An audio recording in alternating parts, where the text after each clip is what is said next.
അവളെ ഇനി കൊണ്ടുപോയി ചികിത്സിക്കാൻ ഒരു ഹോസ്പിറ്റലില്ല, എല്ലായിടും കൊണ്ടുപോയി. ഞാൻ ഇവിടെ വരുമ്പോൾ റോഡ് പുറമ്പൊക്കെ ഒരു കൊച്ചു വീട്ടിനകത്ത് ഒരു ചെറിയ കുടുംബം താമസിക്കുമായിരുന്നു. അവള് മരണപ്പെട്ട് 46-ാം ദിവസം ഇവന് സംഭവിക്കുന്നത്. എൻ്റെ ഭാര്യയുടെ സിനിമയുടെ ചികിത്സയ്ക്ക് വേണ്ടി ഫെഡറൽ ബാങ്കിൽ കൊണ്ടുവന്ന് ലോൺ എടുത്ത് അതിപ്പം ജപ്തി ആയിരിക്കും, എല്ലാം തീർന്ന് ഇനി അവശേഷിക്കുന്ന ഈ വീടും സ്ഥലം മാത്രമേ ഉള്ളൂ. ഇതിനകത്തൊരു കൊള്ളികണക്ക് കയറ്റി വെച്ച് സെറ്റ് ചെയ്ത് എഴുന്നേറ്റ് നടക്കാൻ പറ്റും. ഭാര്യയുടെ കർമ്മങ്ങളെല്ലാം ചെയ്ത് കഴിഞ്ഞിട്ട് 41 കഴിഞ്ഞ് ജോലിക്ക് അങ്ങോട്ട് ഇറങ്ങിയതാണ്. ജോലിക്ക് അങ്ങോട്ട് ഇറങ്ങി പുറത്ത് പോയി കിണറിൻ്റെ പണിക്ക് പോയതാണ്. അപ്പോൾ കിണർ ക്ലീൻ ചെയ്തിട്ട് പുറത്ത് നിന്ന് ഇവൻ്റെ കൂട്ടുകാരൻ മോട്ടർ കയറ്റി പോയി. ഇവൻ കിണറിനകത്തായിരുന്നു. അപ്പോൾ കിണറിൻ്റെ തൂണിൽ കൂടെ മേളുവശം ഒടിഞ്ഞു വീണ് വലത് കാലേ വന്ന് വീണ് കാല് മുട്ടിൻ്റെ ആവശ്യം മൊത്തം ചപ്പി അങ്ങ് വല്ലാതായിപ്പോയി, ചതഞ്ഞ് നാശമായിപ്പോയി. അപ്പോൾ അവിടുന്ന് ആ വീട്ടുകാർ ഈ വിളിച്ചും ബോളമൊക്കെ വന്ന് നോക്കിയിട്ട് ഇവരെല്ലാം ഓടിക്കളഞ്ഞു. ഫയർഫോഴ്സിനെ വിളിച്ചു വരുത്തി. ഫയർഫോഴ്സ് വന്നാൽ ഇവനെ കയറ്റി രക്ഷപ്പെടുത്തി അവരുടെ ആംബുലൻസിൽ ഇവനെ ഹോസ്പിറ്റലിൽ കൊണ്ടുപോകുമ്പോഴാണ് എന്നെ അവർ വിളിച്ചാൽ അറിയുന്നത്. ഞാൻ അങ്ങനെ പോയി കാണുന്നത്. അന്ന് തന്നെ ഇത് ഓപ്പറേഷൻ ചെയ്യേണ്ട കണ്ടീഷൻ, അന്ന് തന്നെ ഓപ്പറേഷൻ ചെയ്തു. 30-ാം തീയതി സംഭവം നടക്കുന്നത് അന്ന് തന്നെ രാത്രി തന്നെ ഓപ്പറേഷൻ ചെയ്ത്. അത് കഴിഞ്ഞ് ഒരു 4-5 ദിവസം അവിടെ ഭയങ്കരമായി ഇൻഫെക്ഷനായി. 3 ഓപ്പറേഷൻ ചെയ്തു ഈ കാലിൽ. 3 കളഞ്ഞു അല്ലേ? കാല് മുട്ടിനഴിച്ച് മുറിച്ച് കളഞ്ഞു. ഇനി വെപ്പുകാല് ഇപ്പൊ വെക്കണമെങ്കിൽ തന്നെ അത് 1 വർഷത്തോളം ആവും സാർ. 7 മാസം സമയം കാലാവധി അവർ പറഞ്ഞത്. കരിഞ്ഞ് റെഡിയായി വന്നാലല്ല ഇതിനകത്തൊരു കൊള്ളികണക്ക് കയറ്റി വെച്ച് സെറ്റ് ചെയ്ത് എഴുന്നേറ്റ് നടക്കാൻ പറ്റും. എന്നാലും പഴയതുപോലെ പിന്നെ ജോലി ചെയ്യാനോ മറ്റോ നടക്കത്തില്ല. പക്ഷേ ഈ ബ്ലഡിനകത്ത് ഇൻഫെക്ഷൻ ഉണ്ടായി അത് കരളെ വ്യാപിച്ച് കരളിനകത്ത് നിന്ന് ഈ ഇപ്പം മഞ്ഞപ്പിത്തം കൂടെ പോസിറ്റീവായി കാണിക്കുക. അപ്പം ഒരു രീതി താങ്ങാൻ ഒക്കത്തില്ല. ഭയങ്കരമായ ടെസ്റ്റും ഭയങ്കരമായ സ്കാനിങ്ങും എല്ലാം അന്യായമില്ല. ഒരു പൈസയുടെ മരുന്ന് പോലും മെഡിക്കൽ കോളേജിൽ അകത്തുനിന്ന് കിട്ടുന്നില്ല സാർ. മൊത്തം പുറത്തേക്ക് എഴുതിരുന്നത്. എല്ലാ ബില്ലുകൾ മാത്രമേ അവശേഷിക്കുന്നുള്ളൂ. എങ്ങനെയൊക്കെയോ ഇവിടെ വരെ എത്തിച്ച് ഇവിടെ വന്ന് ഇനിയുള്ള മുമ്പോട്ടുള്ള കാര്യങ്ങൾ എങ്ങനെ കൊണ്ടുപോകണം. തിങ്കളാഴ്ച ഓർത്തോ കോപ്പി, ബുധനാഴ്ച ഈ കരളിൻ്റെ കോപ്പി, 2 ദിവസം തിരുവനന്തപുരം ഓടി പോകണം. പാക്കൂരിൽ നിന്ന് വണ്ടി എടുത്തുകൊണ്ട് പോയെങ്കിൽ തന്നെ ആ വണ്ടിക്ക് ഡീസൽ അടിക്കാൻ തന്നെ 1000 രൂപ വേണം. ഒരു മനുഷ്യനെ സഹായിക്കുന്നതിന് ഒരു പരിധിയില്ല സാറേ. എപ്പോഴും അവരുടെ കൂടെ പോയി കയ്യിലുള്ളതെല്ലാം തീർന്ന് ഇനി അവശേഷിക്കുന്ന ഈ വീടും സ്ഥലം മാത്രമേ ഉള്ളൂ. ഈ വീട് സ്ഥലം എന്ന് പറഞ്ഞാൽ എൻ്റെ ഭാര്യയുടെ സിനിമയുടെ ചികിത്സയ്ക്ക് വേണ്ടി ഫെഡറൽ ബാങ്കിൽ കൊണ്ടുവന്ന് ലോൺ എടുത്ത് അതിപ്പം 1.5 ലക്ഷം രൂപ അവർ കേസ് കൊടുത്ത് ജപ്തി ആയിരിക്കും. അവർ 20,000 രൂപ അടച്ചായിരുന്നു. ഇനി ബാലൻസുള്ള പൈസ അടക്കണം. അവർ ഏത് സമയം ജപ്തി ചെയ്യും പറഞ്ഞ് ഭീഷണിപ്പെടുത്തിക്കൊണ്ടിരിക്കുക. ആകെപ്പാടെ തകർന്ന നിലവിലെ മുമ്പോട്ട് ഇവനെ കൊണ്ടുവന്ന കാര്യം ഭയങ്കര പാടാണ്. കാണാനോ ആരുമില്ല. എന്തൊരു സഹായത്തിനും കാര്യത്തിനും ഞാനല്ലാതെ മറ്റാരുമില്ല. എന്ത് ചെയ്യാനോ എനിക്കൊരു പെട്ടെന്ന് ജോലിക്ക് പോകാനോ പെട്ടെന്ന് ഇറങ്ങിപ്പോകാനോ ഒന്നും പറ്റുന്നുമില്ല.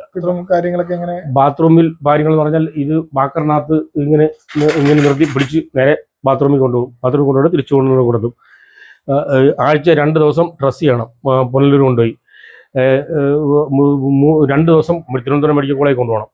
തിങ്കളാഴ്ച OP, ബുധനാഴ്ച OP. ഞാൻ ഇവിടെ വരുമ്പോൾ റോഡ് പുറമ്പൊക്കെ ഒരു കൊച്ചു വീട്ടിനകത്ത് ഒരു ചെറിയ കുടുംബം താമസിക്കുമായിരുന്നു. അത് ഞാൻ വീട്ടുകാരോട് ഈ കൂട്ടത്തിലുള്ള ഈ പെണ്ണെ കെട്ടി ഇവരോടൊപ്പം താമസമായി. ഇന്നും 10-30 വർഷത്തിൽ കൂടുതലായി. ഇടയ്ക്ക് വെച്ചവള് കിഡ്നി പേഷ്യൻ്റ് ആയിപ്പോയി.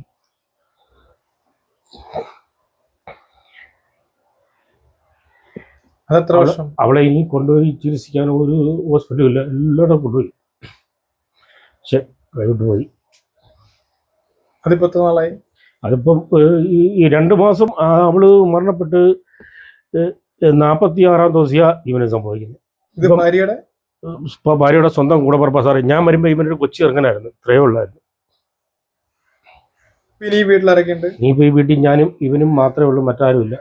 മക്കളൊക്കെ പിള്ളേരൊന്നും ഇല്ല.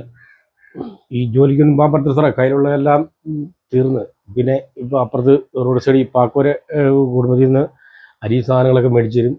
പിന്നെ അത്യാവശ്യം അവിടെയുള്ള ബുദ്ധിമുട്ടൊക്കെ പെട്ടെന്ന് അങ്ങോട്ട് ചെണ്ട പിള്ളേരെ കൊണ്ടുപോകാൻ ഞാൻ പോകും. അങ്ങനെ ഒരു പരുവത്തിലേ ഇങ്ങനെ പോന്ന്. ഇവന് ടെസ്റ്റ് ചെയ്യാനും സ്കാൻ ചെയ്യാനും ഇപ്പോൾ എഴുതിയിരിക്കുന്നത് അന്യായ ടെസ്റ്റും സ്കാനിങ്ങും സാറേ ഇപ്പോൾ എഴുതിയിരിക്കുന്നത്. അത് ചെയ്യാൻ ഒരു നിവൃത്തിയില്ല. ഒരു പ്രാവശ്യം മെഡിക്കൽ കോളേജിൽ പോകുമ്പം മരുന്നിന് എഴുതി തരുന്നത് മാത്രം എന്താണ് സാറേ? ഇതുണ്ട് 4000, 3600, 5500, 3600 സാർ, ഇങ്ങനെയുള്ള ബില്ലുകളാണ് വരുന്നത്. 3000 ടെസ്റ്റിന് മാത്രമൊക്കെ അവർ എഴുതുന്നത് 3440. ഈ മെഡിക്കൽ കോളേജ് ഗവൺമെൻറ് ആശുപത്രി പറഞ്ഞിട്ട് ഒരു കാര്യമില്ല. ഇപ്പം ഒരു രീതിയിലും താങ്ങാൻ ഒരു നിവൃത്തിയില്ല. ജീവൻ നിലനിർത്തി കൊണ്ടുപോകണമെങ്കിൽ എന്ത് ചെയ്യണമെന്നൊരു അറിയത്തില്ല. മരുന്ന് ഇല്ലാത്തതുകൊണ്ടാണോ ഇതിങ്ങനെ തരുന്നത് അതോ ഡോക്ടർമാരെന്താ പറയാ? സാറേ ആശുപത്രിയിൽ എഴുതി തരുന്ന മരുന്ന് പറഞ്ഞാൽ ചികിത്സക്കാട്ടിന് വേണ്ടി അവർ ചികിത്സക്കാട്ടിന്റെ ഫോമിനകത്ത് ഫില്ലപ്പ് ചെയ്തിരുന്ന മരുന്ന് പറഞ്ഞാൽ 3 മെഡിക്കൽ സ്റ്റോറിലോട്ടാണ് കിട്ടുന്നത്. കാരുണ്യയിൽ നിന്നും HL എന്ന് പറയുന്ന മെഡിക്കൽ സ്റ്റോർ, വേറൊരു മെഡിക്കൽ സ്റ്റോർ. ഈ 3 എഴുതി തരുന്ന മരുന്നുകളില്ല. എന്നാൽ അവർ സെപ്പറേറ്റ് പൈസ കൊടുക്കുന്ന ക്യാഷ് കൗണ്ടറിൽ ഈ മരുന്നുണ്ട്.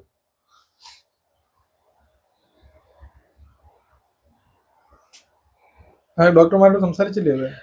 ഡോക്ടർമാരോട് സംസാരിക്കുമ്പോഴെന്ന് പറഞ്ഞാൽ സാറേ ഇത് ഈ ഓപ്പറേഷൻ ടൈമിലൊക്കെ എന്ന് പറഞ്ഞു കഴിഞ്ഞാൽ ഈ അന്യായ സാധനങ്ങളായിരുന്നു. നമ്മൾ സാധാരണ കയ്യിൽ ഇവിടെ ഇടുന്ന ഉറയല്ലല്ലോ, ഈ ഫുള്ളായിട്ട് ഇടുന്ന ഉറ. ഇവരുടെ ഫുള്ള് PP കിറ്റ് ഫുള്ളായിട്ട് കവർ ചെയ്ത് പാൻറ്റും ഷർട്ട് പോലത്തുള്ള കിറ്റ്. ഒരു കിറ്റിന്റെ വില 475 രൂപ. അതുപോലെ 5 കിറ്റും 5 സെറ്റ് ഉറയും ഇങ്ങനെയൊക്കെയുള്ള സാധനങ്ങളൊക്കെയാ ഈ കയറ്റുമ്പോൾ ഓരോ സാധനത്തിൽ എഴുതി തരുന്നത്. ഇതൊന്നും ആ മെഡിക്കൽ സ്റ്റോറുകളിൽ അവർ പുറത്തുനിന്നുള്ള മെഡിക്കൽ സ്റ്റോറിലേക്ക് കിട്ടത്തുള്ളൂ സാറേ. ഇപ്പോൾ അകത്ത് കിട്ടത്തില്ല.